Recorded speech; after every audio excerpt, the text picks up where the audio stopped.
BBC প্রবাহে আপনাদের সবাইকে স্বাগত জানাচ্ছি। আমি শারমিন রমা। শুরুতেই দেখে নেব আজ কি থাকছে। নির্বাচনে মূল প্রতিদ্বন্দ্বী দুটি পক্ষ দৃশ্যমান। একদিকে তারেক রহমানের নেতৃত্বে বিএনপি ও মিত্ররা, অন্যদিকে শফিকুর রহমানের নেতৃত্বে জামায়াত এনসিপি সহ 11টি দল। তারেক রহমান দেশে ফেরায় কি চ্যালেঞ্জের মুখে জামায়াত? কতটা প্রতিদ্বন্দ্বিতাপূর্ণ হবে এই নির্বাচন? একের পর এক সাংস্কৃতিক অনুষ্ঠান বন্ধ, প্রতিষ্ঠানে হামলা, সংস্কৃতি অঙ্গনে ক্ষোভ। কি করছে সরকার? এসব নিয়ে বাংলাদেশ ট্রেন্ডিং। সঙ্গে আছেন বিশ্ববিদ্যালয়ের শিক্ষক আসিফ মাহমুদ শাহান। তার কথা তো শুনবই। একই সাথে আপনারা মতামত জানাতে পারেন বিবিসি বাংলার ইউটিউব, ফেসবুক, ইনস্টাগ্রাম ও এক্স হ্যান্ডেলে। এছাড়াও ভিজিট করুন বিবিসি বাংলার ওয়েবসাইট।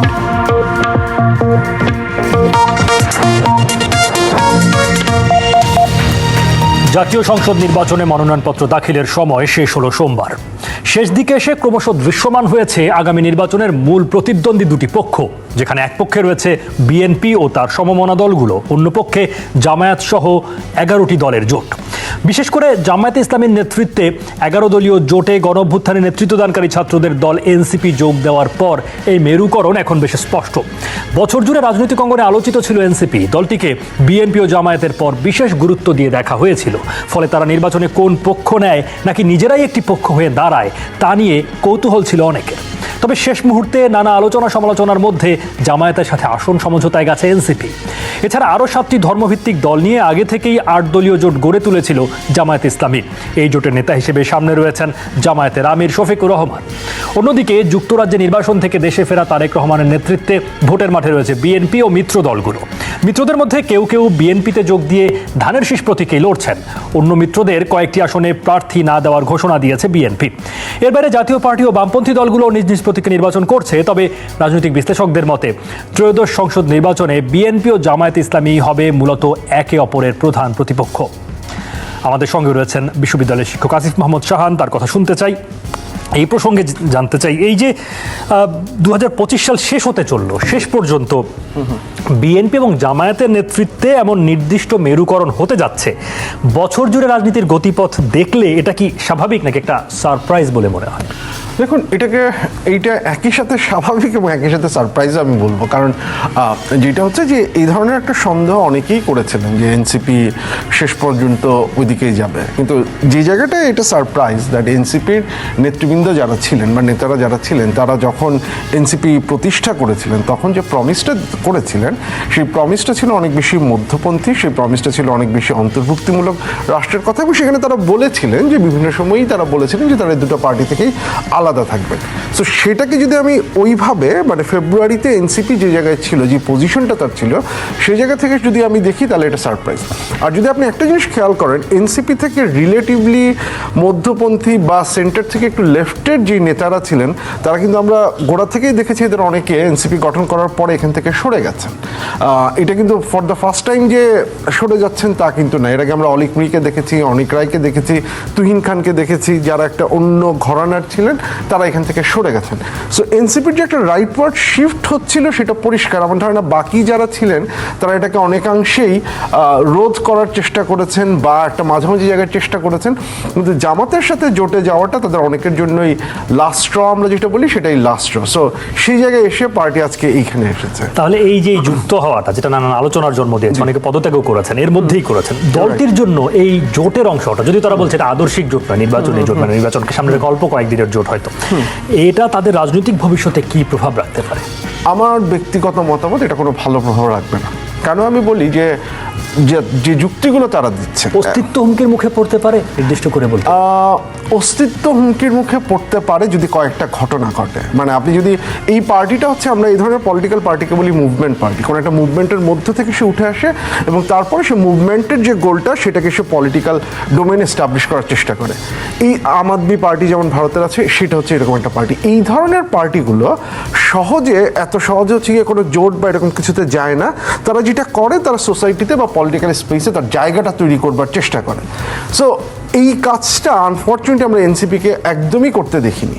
এবং এখন তারা যেটা বলছেন যে মানে আপনি যদি দেখেন তারা এই কথা বলছেন, কিন্তু এটা তো একই সাথে এটাও সত্যি যে তারা বিএনপির সাথেও আসন নেগোসিয়েশন করেছেন, জামাতের সাথেও করেছেন। তার মানে তাদের একটা প্ল্যান এইরকমই ছিল। এইটা তো কোনো মুভমেন্ট পার্টির কাজ হতে পারে না, এটা হচ্ছে একটা সমস্যা। দ্বিতীয় যে সমস্যা, এই কাজটা না করার কারণে ওনাদের হচ্ছে কোনো বেস ভোটার, আমি যে একটা ভোটার বেস বলি সেটা তৈরি হয়নি।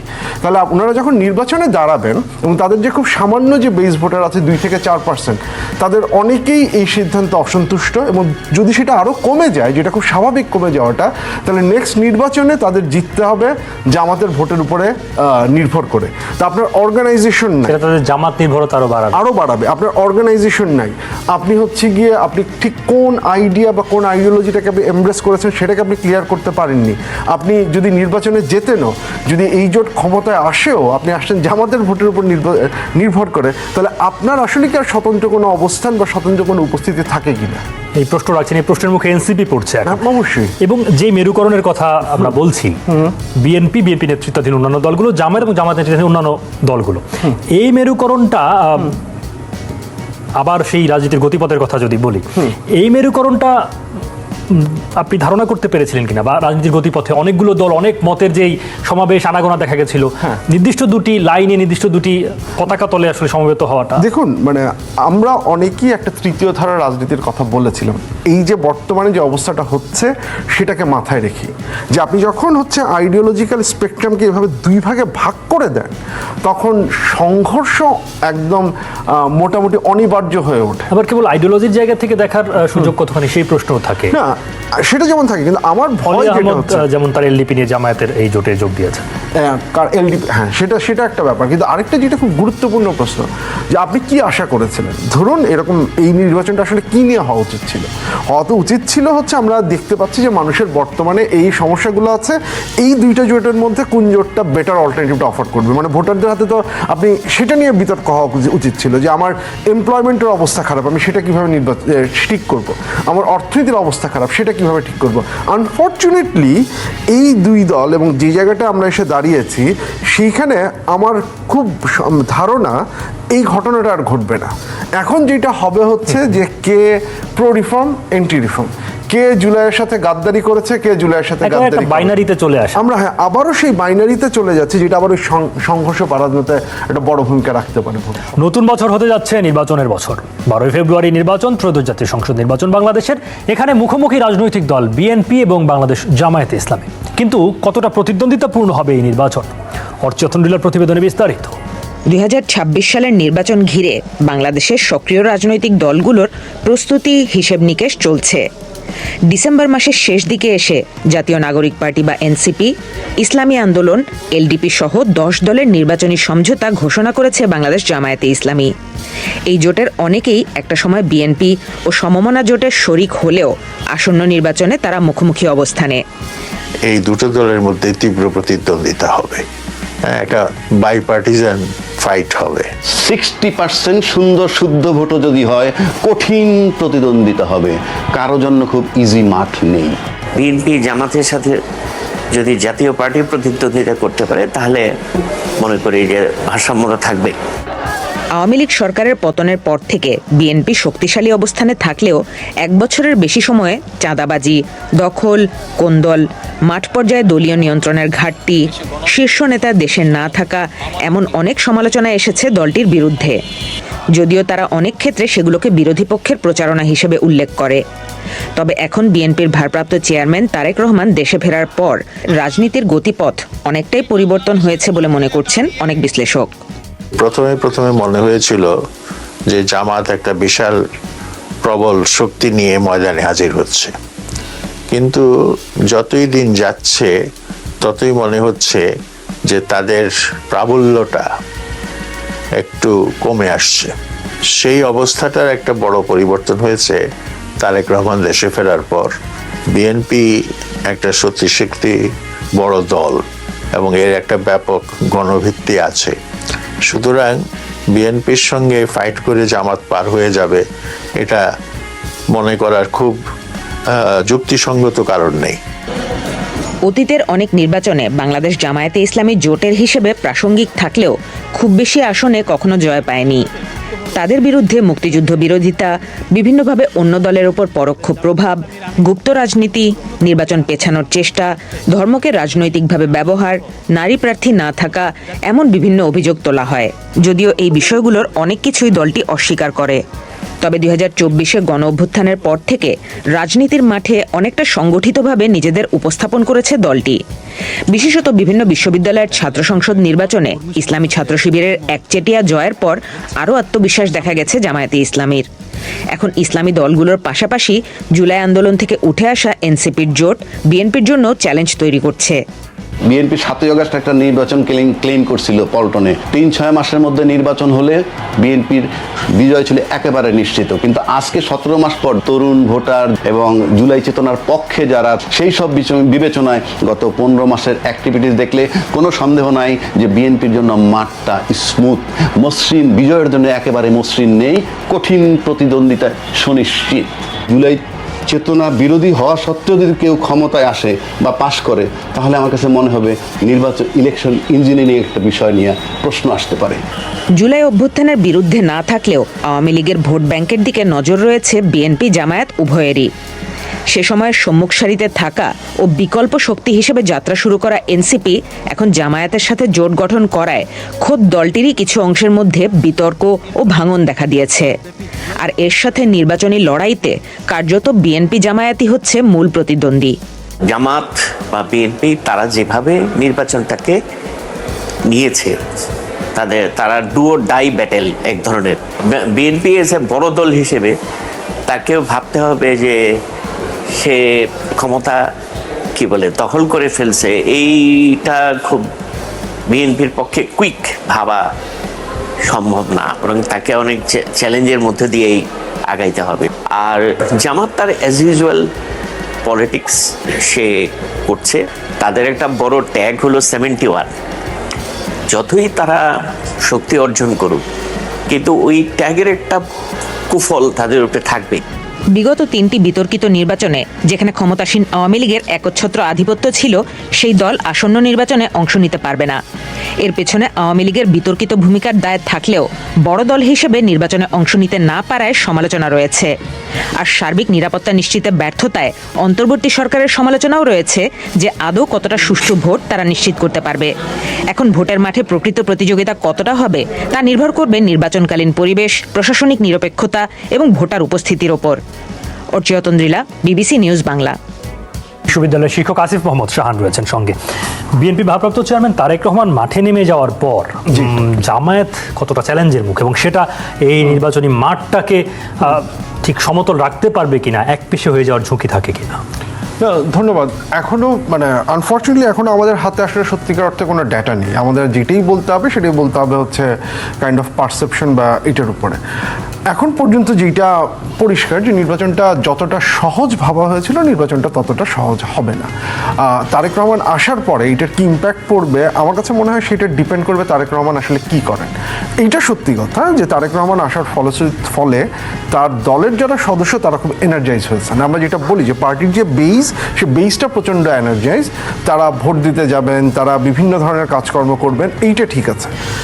সমস্যা যেটা হচ্ছে যে আমরা এর আগের বিভিন্ন সার্ভে ডাটাগুলো যেটা দেখেছি, সেখানে হচ্ছে যে বিএনপিকে আমরা এগিয়ে থাকতে দেখেছি, কিন্তু সেই আগানোর যে ডিফারেন্সটা খুব বড় না, 5, 6, 7 এরকম ক্ষেত্রে এরকমের মতো। Plus there are number of undecided. এখন সমস্যাটা হচ্ছে আমরা যেটা জানি না তারেক রহমান এই আনডিসাইডেডকে অ্যাপিল করতে পারছেন কিনা। এখন পর্যন্ত উনি ঢাকার ভেতরে এই বিভিন্ন ইস্যু করেছেন।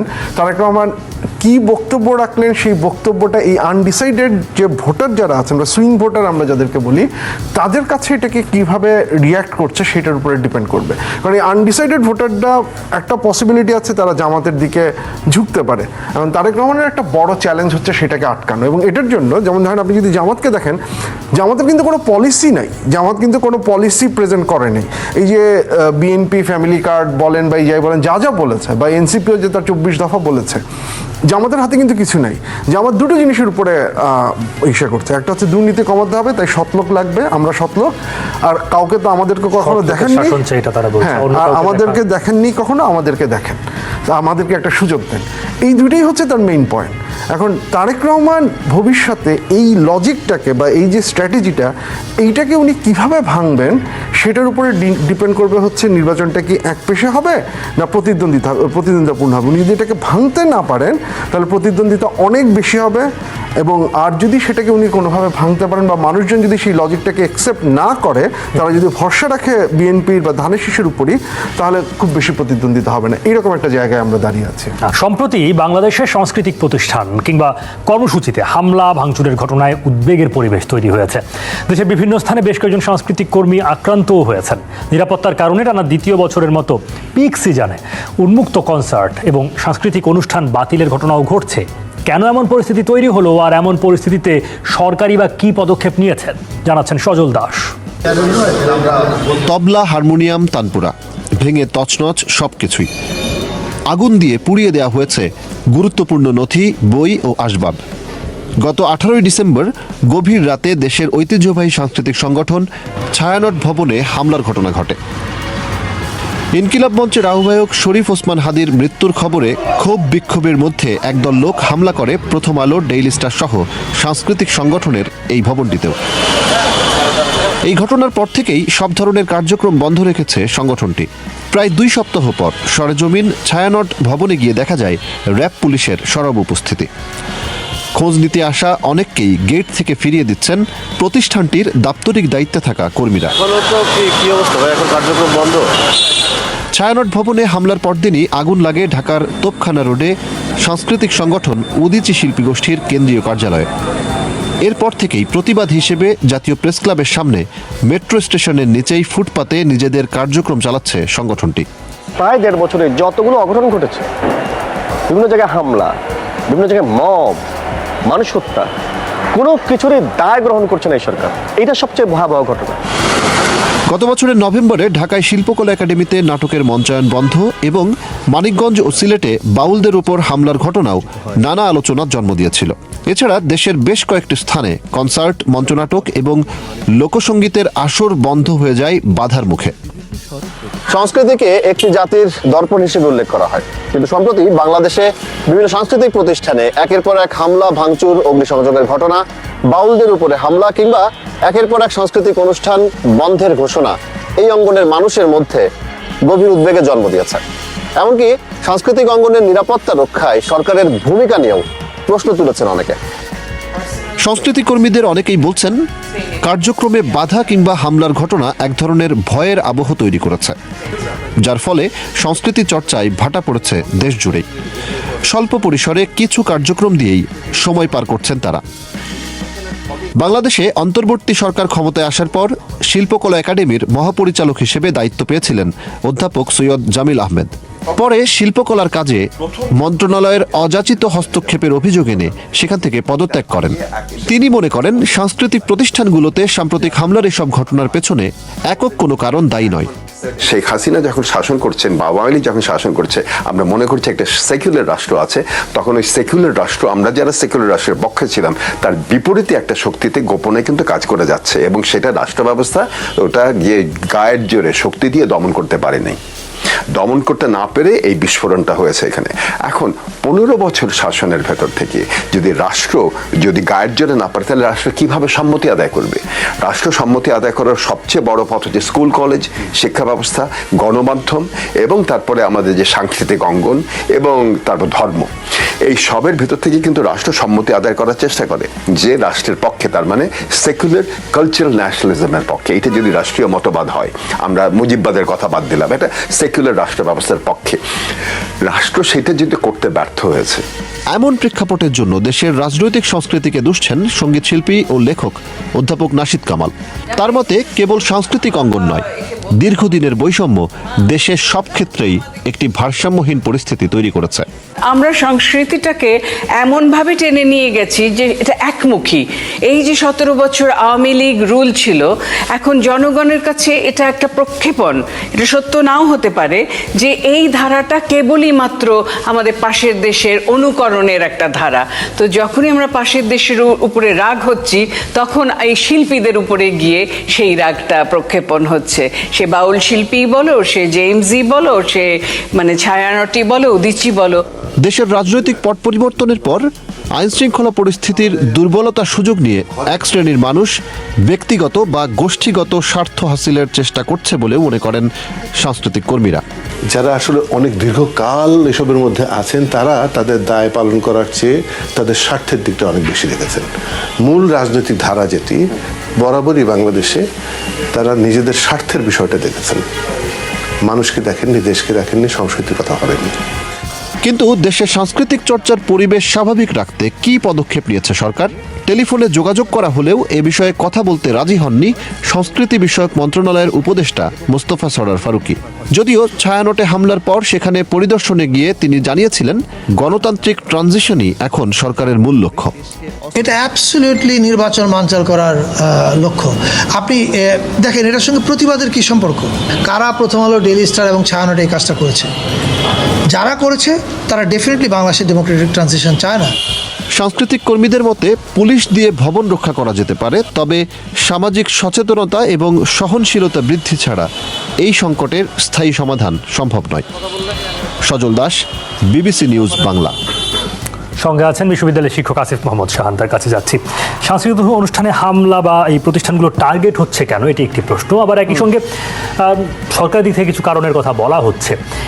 এটি রাজনীতিতে কি কি উপাদান যুক্ত করে, বা এর মধ্যে কোন কোন উপাদানগুলোকে, বা পুরোটাই কতখানি রাজনৈতিক বলে আপনি মনে করেন?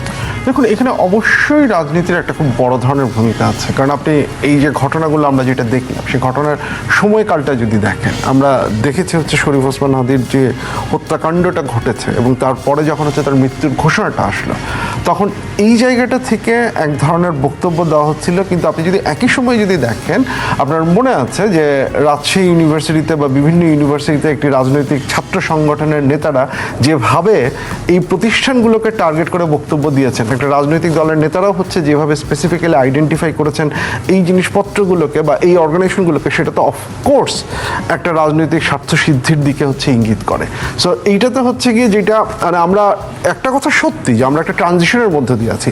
যখন আমরা এরকম একটা ট্রানজিশনের মধ্যে দিয়ে যাই, যখন আমরা একটা ভঙ্গুর রাষ্ট্র ব্যবস্থা 5ই আগস্টের মধ্যে পেয়েছি, তখন আমরা যে অ্যাগনি অফ ট্রানজিশনে আছি, সেখানে বহু ধরনের শক্তির উদ্ভব ঘটে।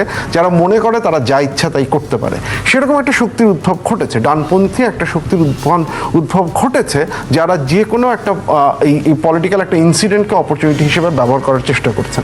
সেটা হচ্ছে একটা দিক। আরেকটা দিক হচ্ছে সরকারের ব্যর্থতা। এই ঘটনাগুলো আজকে একবারে এখানে এসে দাঁড়ায়নি। এর আগে অনেকবার আমরা যেটাকে মবক্রেসি, দঙ্গলবাজি, মবের রাজত্ব, অনেক কিছু আমরা বলেছি। সরকারের ভূমিকা কেমন? সরকার পুলিশের নিষ্ক্রিয়তার ব্যাপারে বলেছে যে তারা তখনও মোরালি বা নৈতিকভাবে আসলে সমর্থ নয়। মবকে সরকারের পক্ষ থেকে, সরকারের প্রধান উপদেষ্টা যেমন প্রেস উইং থেকে বলা হয়েছে যে সে অন্তত ওই একটা নির্দিষ্ট মবকে তারা হয়তো প্রেশার গ্রুপ হিসেবে দেখতে চেয়েছেন। ফলে এই বিষয়গুলোর সঙ্গে আপনি এইটার অবশ্যই এটা দেখেন, এটাকে কোনোভাবে সরকারের দায়িত্ব এড়ানোর কোনো ধরনের সুযোগ নেই। আপনি 5-6 মাস পুলিশের এ কথাটা বলতে পারেন। আজকে প্রায় আমরা 1.5 বছর পার হয়ে এসেছি, আপনি এখনও পুলিশ নিয়ে আপনি হচ্ছে গিয়ে কিছু করতে পারছেন না। এবং শুধুমাত্র তাই না, আপনার আসলে দায়বদ্ধতাটা কোথায়? আপনার স্বরাষ্ট্র উপদেষ্টা, আপনার স্বরাষ্ট্র বিশেষ একজন উপদেষ্টা বা যারা ছিলেন, আপনার একবারও মনে হয়নি যে এই লোকগুলো তাদের দায়িত্ব পালন করছেন, আপনি সে ব্যাপারে কোনো ব্যবস্থা নিচ্ছেন না। তো তাহলে সরকারের আসলে দায়বদ্ধতাটা কোন জায়গাটাতে? এবং এই যে ঘটেছে, সরকার, আপনি যেটা বললেন যে এটাকে প্রেশার গ্রুপ হিসেবে আইডেন্টিফাই করা, উনি কি বোঝেন না যে প্রেশার গ্রুপ কি আর মব কি? মানে আপনি যখন জনগণের কোনো একটা অধিকার কেড়ে নেওয়াটাকে, মানে সেটাকে যখন কেউ প্রমোট করছে, সেটা প্রেশার গ্রুপ থাকে না। সেটার জন্য যখন কাউকে অ্যাটাক করা হচ্ছে, সেটা প্রেশার গ্রুপ থাকে না। স্টেট বা গভর্নমেন্ট রান করতে পারে না কখনই যদি হচ্ছে কি আপনি এরকম মানুষের অধিকার কেড়ে নেওয়াকে, মানুষের জীবন সম্পত্তি, এই প্রত্যেকটা জিনিসটাকে কেড়ে নেওয়াটাকে হচ্ছে গিয়ে আপনি প্রতিরোধ করতে না পারেন। এবং সেইটার ফল তো আমরা দেখতে পাচ্ছি কোন দিকে যাচ্ছে। আচ্ছা, অনেক ধন্যবাদ আসিফ মোহাম্মদ খান সময় দেওয়ার জন্য বাংলাদেশ টুডেকে। বাংলাদেশের রাজনীতির এক অদ্বিতীয় নাম বিএনপি চেয়ারপারসন খালেদা জিয়া। উত্থান, ক্ষমতা, সংগ্রাম এবং কারাবাস সব মিলিয়ে তিনি হয়ে উঠেছিলেন রাজনীতির ইতিহাসের অন্যতম প্রভাবশালী এক চরিত্র। রাজধানীর একটি হাসপাতালে আজ জীবনাবসান হয়েছে বাংলাদেশের প্রথম এই নারী প্রধানমন্ত্রীর। 1945 সালে উত্তরবঙ্গের দিনাজপুরে জন্ম নেওয়া খালেদা জিয়া ছিলেন একেবারেই রাজনীতির বাইরে। পরিবার কেন্দ্রিক জীবনই ছিল তার বাস্তবতা। 1959 সালে বাংলাদেশের সাবেক রাষ্ট্রপতি ও বিএনপির প্রতিষ্ঠাতা জিয়াউর রহমানের সঙ্গে তার বিবাহ হয়, আর সেখান থেকেই শুরু হয় দেশের ভাগ্যের সঙ্গে তার অদৃশ্য সংযোগ। 1981 সালের 30 মে বিএনপির জন্য এক ভয়াবহ রাত। ওই দিন বিপদগামী কিছু সেনা সদস্য হত্যা করেন রাষ্ট্রপতি জিয়াউর রহমানকে। তৈরি হয় দল ভেঙে পড়ার আশঙ্কা। ঠিক সেই মুহূর্তে দলীয় নেতাকর্মীদের আস্থার প্রতীক হয়ে ওঠেন খালেদা জিয়া। অরাজনৈতিক এই ব্যক্তিত্বই হঠাৎ হয়ে ওঠেন বিএনপির অন্যতম কাণ্ডারি। 1984 সালেই তিনি দলটির চেয়ারপারসন হন। স্বৈরশাসক এরশাদ বিরোধী আন্দোলনে নিজের নেতৃত্ব দক্ষতা প্রমাণ করেন খালেদা জিয়া। এরশাদের পতনের পর 1991 সালে বাংলাদেশ ফিরে আসে গণতান্ত্রিক ধারায়। ওই বছরের জাতীয় নির্বাচনে বিপুল ভোটে নির্বাচিত হয়ে খালেদা জিয়া হয়ে যান দেশের ইতিহাসের প্রথম নারী প্রধানমন্ত্রী। নারী শিক্ষা, শিল্প খাত, অর্থনৈতিক পুনর্গঠন এসব ক্ষেত্রে তার সরকারের নেওয়া পদক্ষেপ তখন বেশ আলোচিত হয়।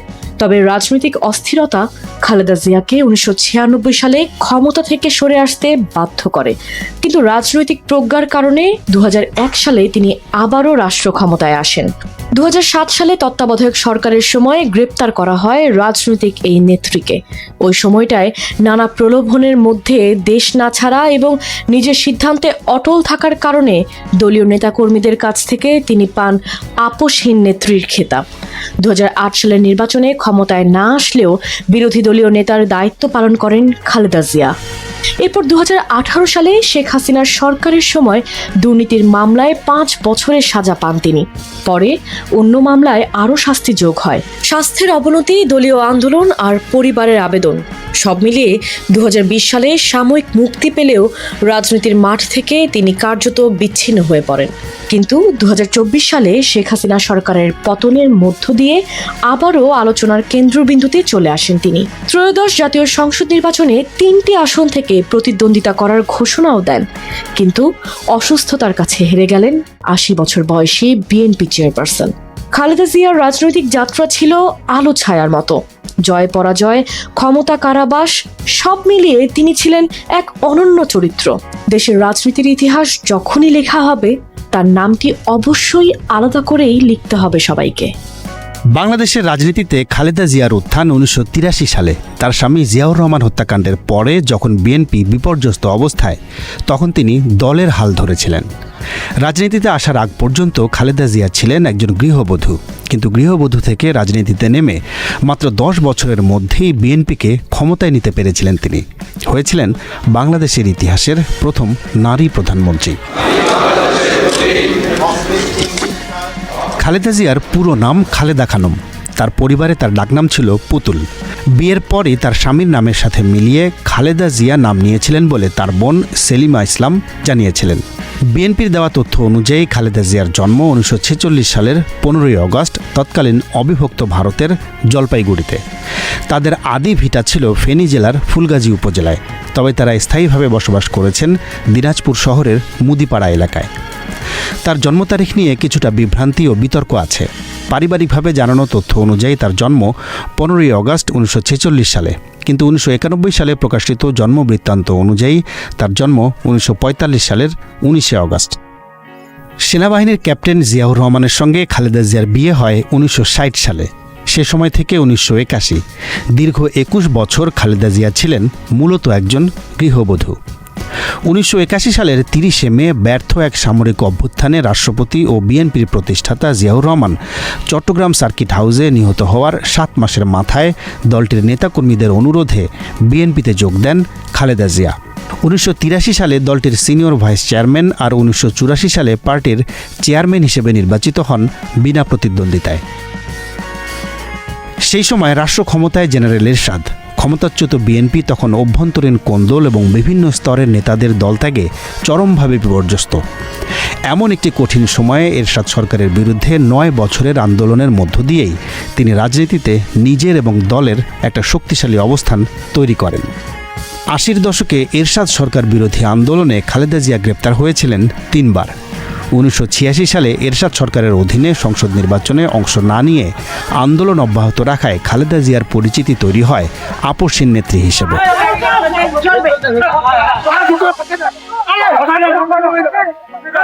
1990 সালের ডিসেম্বর মাসে বাংলাদেশের রাজনৈতিক দলগুলোর সম্মিলিত আন্দোলনে জেনারেল এরশাদের পতন ঘটে। 1991 সালের ফেব্রুয়ারি মাসে যে নির্বাচন হয় তাতে জয়ী হয়ে ক্ষমতায় আসে বিএনপি। খালেদা জিয়া গড়েন বাংলাদেশের প্রথম নারী প্রধানমন্ত্রী হওয়ার ইতিহাস। নির্বাচনে খালেদা জিয়া 5টি আসনে প্রতিদ্বন্দ্বিতা করে সবকটি আসনেই নির্বাচিত হয়েছিলেন। একই বছরে সংসদে সব দলের ঐকমত্যের ভিত্তিতে রাষ্ট্রপতি শাসিত সরকার ব্যবস্থার পরিবর্তে সংসদীয় পদ্ধতির সরকার ব্যবস্থা চালু হয় বাংলাদেশে।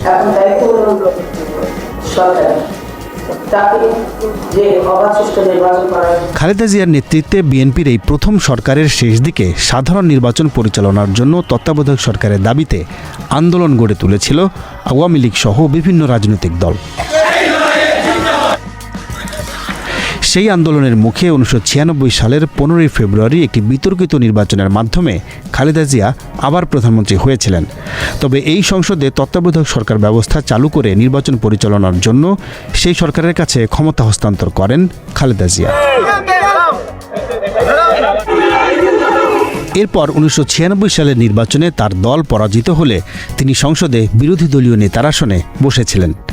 5 বছর পরের সংসদ নির্বাচনে লড়াইয়ের জন্য জামায়াত ইসলামী সহ ধর্মভিত্তিক রাজনৈতিক দলগুলোর সাথে তিনি নির্বাচনী জোট করেন, যা নিয়ে পরবর্তীতে তিনি সমালোচনার মুখে পড়েছিলেন। তবে সেই নির্বাচনে 2/3 আসনে জয়ী হয়ে আবারও প্রধানমন্ত্রী হয়েছিলেন খালেদা জিয়া। সব মিলিয়ে খালেদা জিয়া প্রধানমন্ত্রী হয়েছিলেন 3 বার। 2007 সালে 111 নামে পরিচিত সেনা সমর্থিত তত্ত্বাবধায়ক সরকার গঠিত হলে অন্য অনেক রাজনৈতিক দল ও নেতার মতোই খালেদা জিয়া ও তার দল বিএনপিও ব্যাপক চাপের মুখে পড়ে। সে সময় খালেদা জিয়া কারাগারে ছিলেন 1 বছরেরও বেশি সময়। 2008 সালের নির্বাচনে পরাজয়ের পর থেকে টানা 1 যুগেরও বেশি সময় ক্ষমতার বাইরে ছিলেন খালেদা জিয়া।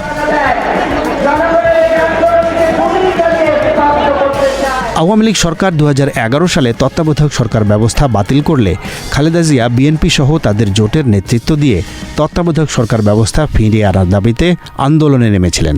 তাতে সফলতা আসেনি। তখন 2014 সালে নির্বাচন বর্জন করার পর সেই সংসদে বিএনপির প্রতিনিধিত্ব ছিল না। এরপর দীর্ঘ সময় ক্ষমতার বাইরে থেকে তাকে জেলেও যেতে হয়। 2018 সালে জিয়া অরফানেজ ট্রাস্ট ও জিয়া চ্যারিটেবল ট্রাস্ট দুর্নীতি মামলায় তিনি দোষী সাব্যস্ত হন। তাকে 10 বছরের কারাদণ্ড দেয়া হয়। তবে 2 বছরের বেশি সময় জেলে থাকার পর অসুস্থতার কারণে আওয়ামী লীগ সরকারের নির্বাহী আদেশে বিভিন্ন শর্তে মুক্তি পেয়েছিলেন তিনি। শর্তগুলো ছিল এই সময়ে তার ঢাকায় নিজের বাসায় থাকতে হবে এবং তিনি বিদেশে যেতে পারবেন না। পরবর্তীকালে কয়েক দফায় তার সেই মুক্তির মেয়াদ বৃদ্ধি করা হয়। এরপর খালেদা জিয়া দৃশ্যমান কোনো রাজনৈতিক কর্মকাণ্ডে অংশ নেননি। গুলশানের বাসভবনে অসুস্থ হয়ে পড়লে খালেদা জিয়াকে একাধিকবার হাসপাতালে ভর্তি করা হয়েছিল। ঢাকায় নিজের বাসায় থাকা অবস্থাতেই 2021 সালের মে মাসে করোনায় আক্রান্ত হয়ে চিকিৎসা নেন তিনি। তখনও শ্বাসকষ্টে ভোগার কারণে তাকে করোনারি কেয়ার ইউনিটে থেকে চিকিৎসা নিতে হয়েছিল। এক পর্যায়ে চিকিৎসকরা জানান তিনি লিভার সিরোসিসে ভুগছেন। এছাড়া তার ডায়াবেটিস, আর্থ্রাইটিস, কিডনি ও হৃদরোগের জটিল সমস্যা ছিল।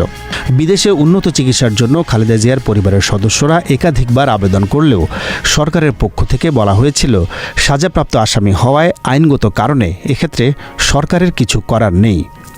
পরে 2024 সালের জুনে তার হৃৎপিণ্ডে পেসমেকার বসানো হয়। গত বছরের 5ই অগাস্ট ছাত্র জনতার গণ অভ্যুত্থানের মুখে শেখ হাসিনা ক্ষমতাচ্যুত হয়ে ভারতে পালিয়ে যাওয়ার পর রাষ্ট্রপতির নির্বাহী আদেশে মুক্তি পান খালেদা জিয়া। এরপর চলতি বছরের জানুয়ারিতে চিকিৎসার জন্য তিনি লন্ডন গিয়েছিলেন। লন্ডনে 4 মাস থেকে দেশে ফেরার পরেও খালেদা জিয়াকে কয়েকবার হাসপাতালে যেতে হয়েছে। তবে তার শারীরিক অবস্থা স্থিতিশীল হওয়ার পর তিনি গুলশানের বাসাতেই অবস্থান করছিলেন। এই সময় তাকে সীমিত পরিসরে দলের রাজনৈতিক কর্মকাণ্ড এবং রাষ্ট্রীয় ও কূটনৈতিক অনুষ্ঠানে যোগ দিতে দেখা গেছে। সবশেষ 21শে নভেম্বর সশস্ত্র বাহিনী দিবসের অনুষ্ঠানে যোগ দিতে রওনা দিয়ে গাড়িতে উঠেই অস্বস্তি বোধ করছিলেন তিনি। পরে শ্বাসকষ্ট হলে 22শে নভেম্বর তাকে জরুরি ভিত্তিতে হাসপাতালে নেওয়া হয়। বিশ্লেষকরা মনে করেন 90-এর দশক থেকে দীর্ঘ সময় বাংলাদেশের রাজনীতি মূলত খালেদা জিয়া এবং শেখ হাসিনাকে ঘিরে আবর্তিত হয়েছে। বয়স ও অসুস্থতার কারণে খালেদা জিয়া দীর্ঘ সময় নিষ্ক্রিয় থাকলেও 5ই অগস্ট পরবর্তী সময়ে বাংলাদেশে সক্রিয় রাজনৈতিক দলগুলোর মধ্যে আন্দোলনের ভূমিকা নিয়ে মতপার্থক্য দেখা গেলেও খালেদা জিয়াকে আন্দোলনে যুক্ত সব পক্ষই সম্মানের চোখে দেখেছে। দলের ভেতরে বিএনপি তাকে রাজনৈতিক অভিভাবক হিসেবেই সামনে এনেছে সবসময়। সবশেষ নভেম্বরের শুরুতে যখন ত্রয়োদশ জাতীয় সংসদ নির্বাচনের জন্য দলের মনোনয়ন ঘোষণা করা হয়, খালেদা জিয়ার নেতৃত্বেই বিএনপি নির্বাচনে যাওয়ার ঘোষণা দেয়। সেই সময় নির্বাচনে 3টি আসনে খালেদা জিয়ার প্রার্থিতার কথাও জানিয়েছিল তার দল বিএনপি। সবাইকে শুভকামনা জানিয়ে আমি শারমিন রমা আজ এখানেই বিদায় নিচ্ছি। ভালো থাকবেন।